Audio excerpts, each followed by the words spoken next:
Looking for that great next read or your new favorite author? Check out Amy's Bookshelf Reviews recommendations.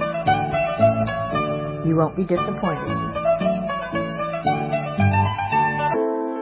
Welcome to Amy's Bookshelf Reviews podcast. It is a spin-off of the website and book review site of Amy's Bookshelf Reviews. Amy's Bookshelf Reviews podcast is about book reviews, a writer's muse, a book's peruse, author interviews, and literary news. Welcome to the new year, where new things may happen with this. I hope you all enjoy, and thank you for listening. Good evening, listeners. I'm Amy, and welcome to Amy's Bookshelf Reviews podcast. Today we are joined by an author. Please introduce yourself and let the audience know how they can connect with you. Hi, my name is Rod Sadler. I am a true crime author. All of my work is based right here in Michigan. I'm a former police officer here in Michigan with a 30-year decorated career. And I have 5 books out right now. You can find them, first of all, on Amazon. All 5 of them are available on Amazon. But you can also go to my website, which is www.rodsadler.com. Thank you very much. I'm so excited to have you on our show today. As I was mentioning before the show, I read your book, Killing Women, and I guess I have to catch up with the other books. Really, how did, I know, there are retired police officers that do become true crime writers, or they write about, their life as, the crimes they solved or whatever. And I'm a big fan of true crime and, just like stories, about real things that happen. Because sometimes, most of the time, life is a lot meaner than fiction is. So I just wanted to thank you and ask you so when you retired, did you know that you were going to I'm going to start writing true crime books? No, actually what happened was my great-great-grandfather was the sheriff in Ingham County, Michigan in 1897. And I was always fascinated by that because I was a deputy sheriff in Ingham County also. And so I was doing some genealogy research and discovered a murder that he had investigated in the small town of Williamston, Michigan, which is actually where I grew up. And it was a bizarre murder. A gentleman came home from work and discovered that his wife had beheaded his mother and set her head on a plate for him for dinner. It's a true story, and it was it was a macabre murder. And I thought, well, this would make a great book, and so I wrote about it. It's a quick read. It's 179 pages, but I had so much fun. That's how this all started. Wow, that really is something. Yeah, it's very, very bizarre. And I think that's kind of, it's like,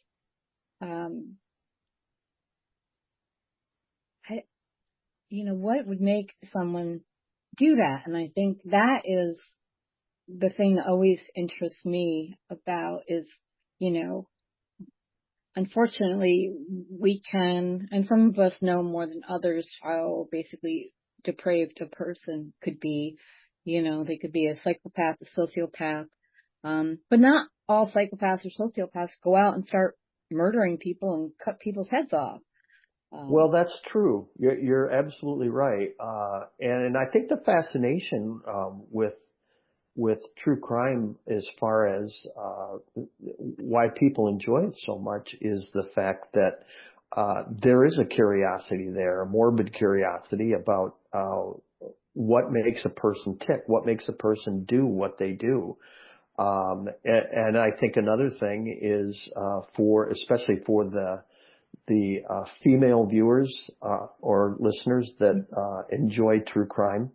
Part of it is that they imagine themselves in that situation and sort of plan or wonder how they would get out of it. That's another fascinating aspect of true crime. And I can, yeah, that, yeah, I can agree with that too. 20 years ago, I was assaulted by my husband, and it was I almost died, but I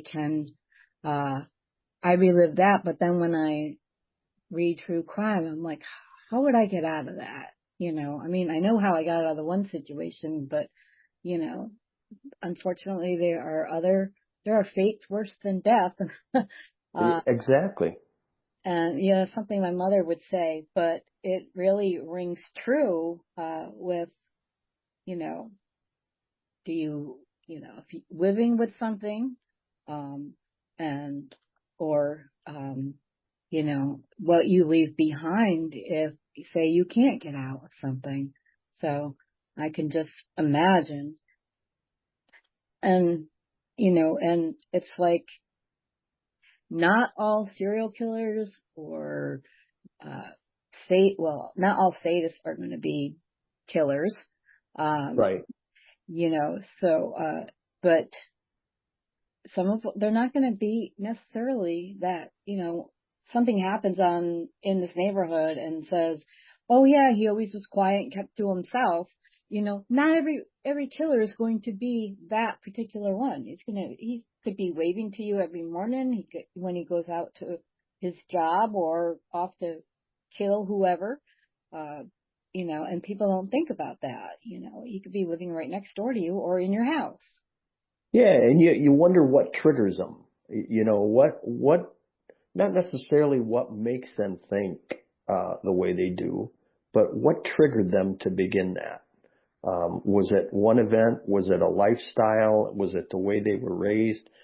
There's so many questions out there, and that's a fascinating aspect of true crime enthusiasts. They want to know.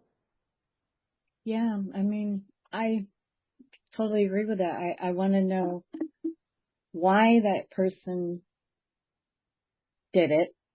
If there is, when they're punished, is lifetime in prison versus the death penalty, difference, so, things like that. And then I also, what I really enjoy is the puzzle, the investigation, that learning about that, and how the pieces all fit together when you solve a crime, and like that. I call it an aha moment. When it's like, oh, that one piece, and you're like, oh, I know who it is. Well, that's exactly right. And in a couple, two of my books, one of those is called A Grim Paradise, which I wrote after I wrote Killing Women, and that is a cold case. That's an unsolved murder on Michigan's Mackinac Island, which is a premier vacation destination for travelers worldwide. It's absolutely gorgeous up there. No automobiles are allowed. It's all horse and carriage, Wow. or foot travel, or bicycle travel. And back in 1960, there was a murder there that is still unsolved. And so I wrote about that murder. And believe it or not, in the hopes of finding that one small piece of evidence or information that might lead to the identity of the killer. And oddly enough, after that book was published, I got a tip on a possible suspect, and I just met with the Michigan State Police yesterday and passed that information on to them. So it's really fascinating the way cases come together, and sometimes it takes a book to do that. In my latest book, called Depraved Obsession, you mentioned that you like to read about that, how it all came together and how that one little piece of information solved the case. Yeah. Well, in this particular case, the police were searching for a young boy's body, and when they went and talked to the killer's girlfriend, they knew her identity, and they said, where was your boyfriend for the weekend? And she said, well, he was up at our family cabin up in Gladwin County, Michigan. And it was then immediately they knew that's where the body is. And they only found that information out because they had found a receipt for a wrecker, and the wrecker driver said, oh yeah, I remember the lady that was with this guy, and her name was such and such. And so they tracked her down, and that's when she said, oh yeah, he was up at our family cabin. So it was that little receipt that led to the boy's body. It was just a fluke that they found that. So that's another example of those little pieces of information that solve these huge cases. Yeah, that is just, it just kind of gave me shivers down my spine. It's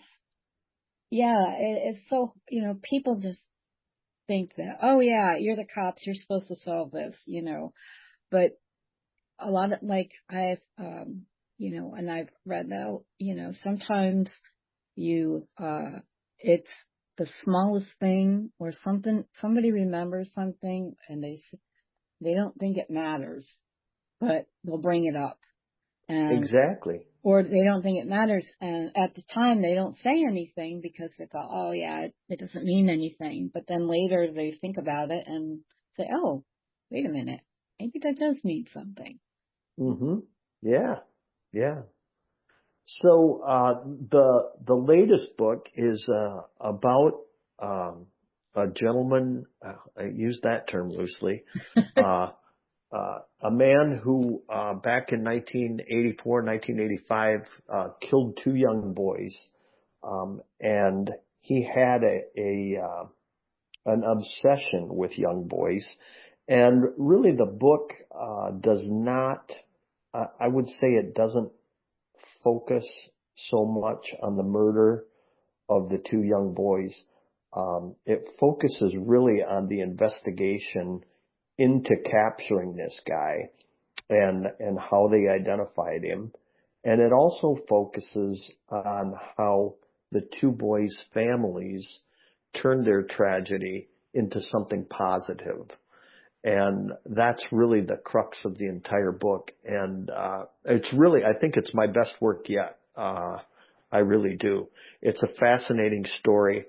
And it really delves into the defense that he used in his trials, and that was the insanity defense, and how the prosecutors were able to overcome that defense and show that he was responsible without a doubt, and that he wasn't insane at the time that he murdered these two boys. And then there's also the question in the book about whether or not there may be some other unsolved murders out there. There's been speculation that this killer, excuse me, by the name of Ronald Bailey, could be involved in some unsolved murders, maybe in Florida and maybe in Ohio. And so that's another aspect of the book that, when people read it, maybe someone will read it and say, oh yeah, I remember that. Yeah, so-and-so's case was never solved. And they may bring that information to the forefront. So there's always that hope when I write these books that especially the serial killer books, that somebody will come forward and remember that one little piece of information. Yeah, and I was just curious, when you were like, okay, we've got the evidence, we arrest this, man, so to speak, man, and, um, and you know that he killed these two boys. Do you try to see if there are other, like maybe surrounding cases where, or, missing boys, or, something that fits, that maybe you can't link them, but it's a possible link to Oh, sure. missing? Yeah, I think that always goes on. You always look for similar cases, other unsolved cases where you say, hey, could he have been involved here? The problem with the older cases, obviously, is that in this case, there was really we didn't have DNA back in the 1980s, Right. the DNA technology that we have today. But with that being said, if evidence in cases is properly preserved, then maybe there's a chance that since the killer is still alive and in prison, that a case could be made against him if he is in fact responsible for him. In the Mackinac Island murder that I wrote about in Grim Paradise, Right.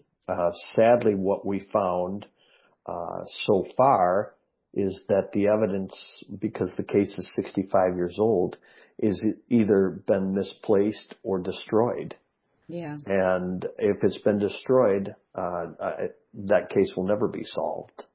Right. And so the search goes on. And sadly, the Michigan State Police doesn't have the time or the manpower to devote one person to look into something like that. And so I hope that the work that I'm doing in writing these books maybe is a catalyst to light a fire under somebody to look a little closer, because I'm out of law enforcement now. I've been retired now for 13 years. And I can't go in and search evidence rooms and things like that. So, hopefully these books that I'm writing will help that process along a little bit.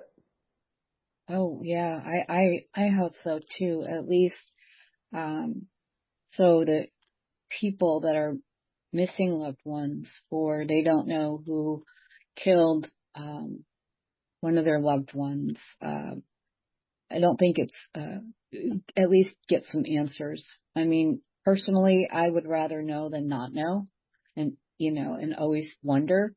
And I don't know if you ever get like closure, but I think that, getting answers is what people really need. Even if oh yeah, I've assumed my son's been dead for 15 years, don't know what happened to him, but I can't imagine that feeling. I'm a mother of, well, they're grown now, but I just can't imagine not knowing where someone I love is. Yeah, that's a huge thing right now. Not only if that person, if their murder is unsolved, but not knowing where they're at. Yeah. That I can't imagine being in that position. I really can't.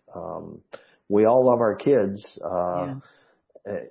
from the time they're born until we leave this worldly earth. But to have one missing, I just can't imagine what someone would be going through. Me neither. I mean, I live in upstate New York, and we've had cases where a child has gone missing, and sometimes in one case, I remember that they arrested the man. They had enough evidence, but he kept toying with the police on where her body was, and they never found her body. He took them on wild goose chases just to do it. But he admitted she was dead, but and the evidence that they did have linked to him. So but he would just never give up, where she was. He would change his story all the time. Sure. Yeah. Oh my gosh. Yeah. That's terrible. I know. And it's like those cases stand out because in my it's like I was a kid around that time, older than she was, but there are, I just can't imagine. And a lot of times the families, sometimes they break apart. Sometimes they find a cause to fight for justice, not just for their child, their loved one, but for others in that situation. And we have, there are missing persons out there where nobody knows what happened to them. They assume they died, but they just will never get that answer. And I just can't imagine. Yeah, It we took have a a while. case. We have a case here in mid-Michigan right now.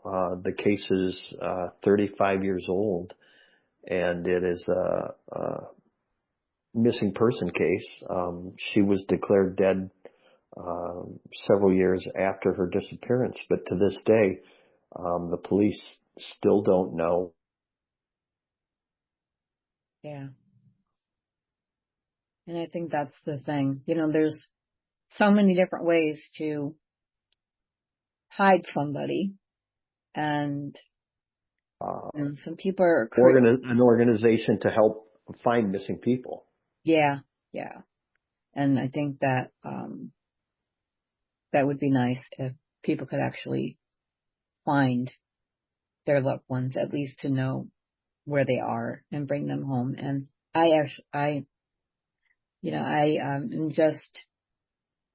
I'm also impressed by the way you wrote these stories. You know, it didn't, like you said, it focused on the investigation. It didn't, kind of, I don't want to say tarnish the victims, but sometimes, and I've read, other true crime books where it felt like they were exploiting the victims. And that's when I'm like, okay, I can't read that book. Cause I think that it needs to be, even whether they are, have been murdered or they survived something terrible, and beyond anyone's wild imagination on how they survived. But, there are those that have, like they walked in someone's basement for 30 years. And, there's cases where that has happened. and then Oh eventually, yeah. and then they find them. And, but, even when they're, the way you have been writing your books is, it's about the investigation. It, telling the world what this person did, and I always find that that hiding in plain sight just is, some people just, they don't get it. No, they don't. And I think it's important for your listeners to understand that, there are people out there that think, all true crime writers are simply exploiting the victim and giving glorification to the killer. That's not the case for me. There's really a reason that I write my books, and I'll give you a quick example. When I interviewed the victim's sister in the book Killing Women, her sister was the first victim of serial killer Don Miller. And when I interviewed her, she said that she wouldn't answer any questions until I told her why I was writing the book. And I said, people have forgotten, because this had been 40 years since the murders. Right. And I said, people have forgotten who Don Miller is. People have forgotten what Don Miller did. And people need to know that Don Miller is getting out of prison in 2031. He will have served all of his time. And that was the purpose for that book. 484 pages later, people need to know who Don Miller is, what he did, and that he's getting out. And so the point is that every time I write a book, there's a reason behind it. Grim Paradise. I wrote that book to try to solve Francis Lacey's murder 65 years ago. Depraved Obsession. there's speculation that there are other victims out there. So I wrote the book Depraved Obsession to bring that to the public's eye. And we'll see what happens. But each one of my books, there's a reason for it. And it's not to exploit the victim or give any type of glorification to the killer. There's a reason for the book to be written. And that's why I do it. That is, I can tell that by how you write the book, and you're right. And some people think, oh yeah, this serial killer's, getting all this press, and he's gonna have books written about him, get movie deals and all that kind of stuff. But that can be an assumption, like you said, that some people assume that's what a true crime writer is doing for, exploiting a case. But I see that more often than not, the true crime writer, at least most of the books that I have read, are kind of with your mindset, maybe there's an unsolved case that could be linked to something that was already solved, or you're writing, like you said, you wrote about an unsolved case, and then, you got a tip, so that's what, I believe that, that's where the true crime writing should, that's where it should be at that point, not glorifying, a person's death or right. the person behind the mask. So. Right, exactly. So I do hope that you get a chance to read Depraved Obsession because I think you'll enjoy it. I think it's my best work yet, and I think it brings a lot of information to light, not only about the mindset of Ronald Bailey, the killer, but the defense that he tried to use and how the police were able to overcome that. Yeah, I definitely am going to read this book. I have, your publisher sent me a copy of it, so I will be doing that, and then I'll write my review and post it. But I'm definitely going to look up your other books and read those as well. And, I welcome you back to our show again.